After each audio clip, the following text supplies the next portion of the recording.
virtual reality systems.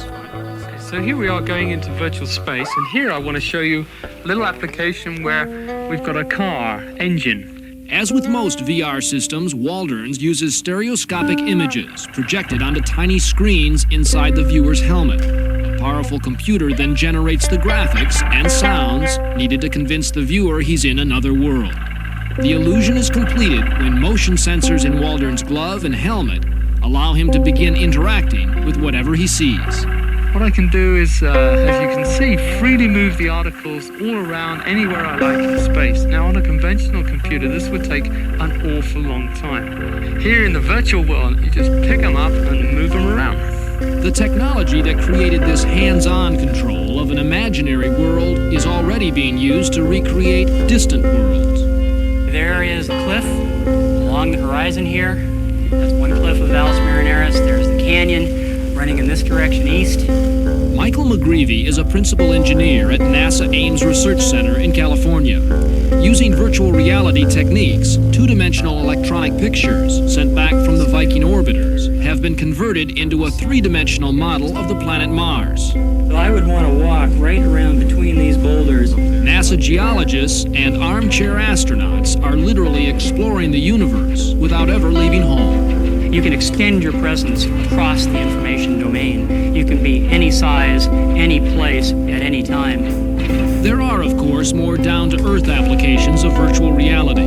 Detailed models of city landscapes are giving urban planners a chance to redesign Main Street without ever lifting a stone. And architects can show you around your new home even before the first brick is laid. The hardest part of designing anything, including a building, is deciding what it is you want to design exactly. Professor Frederick Brooks is one of the pioneers in virtual reality. His computer science center at the University of North Carolina was partially designed with VR technology. Instead of helmets and sensory gloves, a treadmill and handlebars steer the computer. This kind of technology lets not only the architect, but more important, the client, walk together through the proposed new building and suddenly say, oh, this kitchen works fine for cooking, but it doesn't work for parties. Seem far-fetched? Try far-flung. In Japan, virtual reality is already a consumer's choice. In this Tokyo showroom, a housewife thinking about redesigning her kitchen need only slip into VR gloves and goggles. But one of the most promising applications of virtual reality is in medicine. This cancer patient has a tumor. It has to be located and then bombarded with radiation beams. Current techniques for positioning those beams are painstakingly slow and potentially dangerous. The whole technique of radiation therapy requires bringing very strong X-ray beams to bear on the tumor. The task is, how do you put the beams through so that they hit the tumor and miss other sensitive parts of the anatomy, such as the spinal cord or the eyes.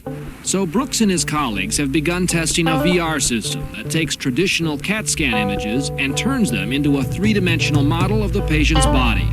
Doctors will be able to plan their method of attacking the tumor on this virtual patient, even before the real patient enters the hospital.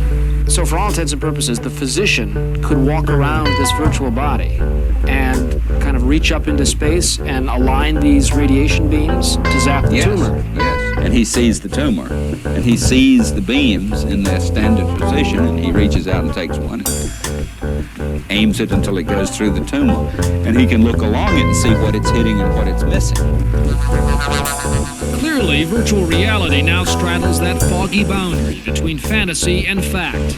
Just 9 years ago, a science fiction movie called Tron showed what it might be like not just to play a video game, but to become part of it.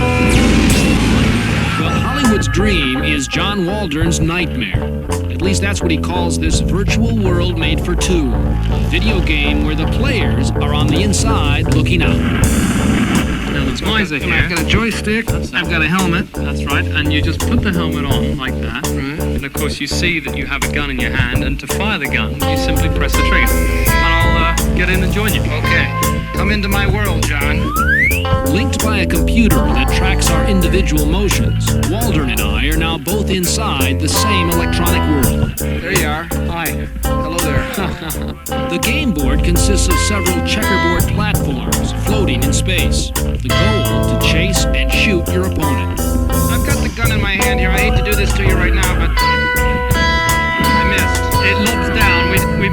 reality twice what it should be. You're gone. Your history. As the game proceeds, two prehistoric birds slip into view. If one picks you up by the scruff of your neck, the sense of flight can be all too realistic. You're not worried about that flying pterodactyl at this point. Well, here comes the bird. Where's that bird? He's got you. He's got you. He's got me behind. I think I have to take this helmet off. I'm physically feeling the space. While I was playing the game, it seems virtual reality was playing a trick on my mind. The pictures and sounds around me were all that was necessary to convince me I was walking, and These are described by this crude. There are these crude, cartoon-like characters. That's not the issue. The fact of the matter is, in virtual reality, there is no limit. We can be anywhere, any place.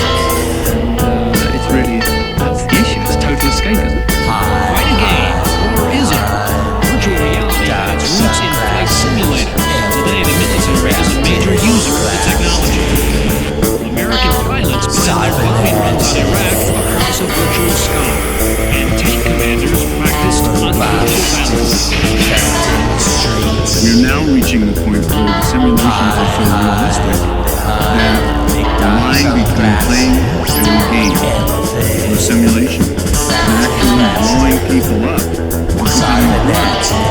Howard Rheingold has just published the first book on virtual reality. And like all technology, this one, he says, comes complete with a double-edged sword.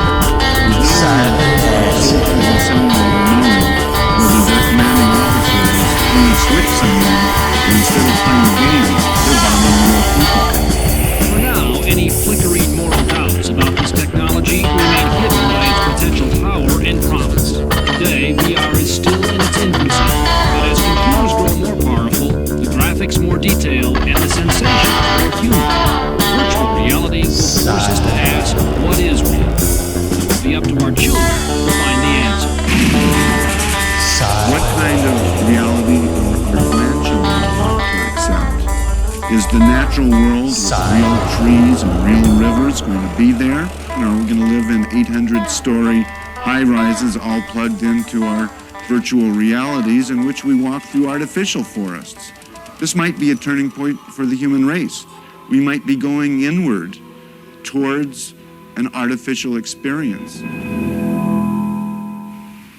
In case you're wondering about the virtual price tag for one of these systems, right now they run from about $50,000 to $200,000.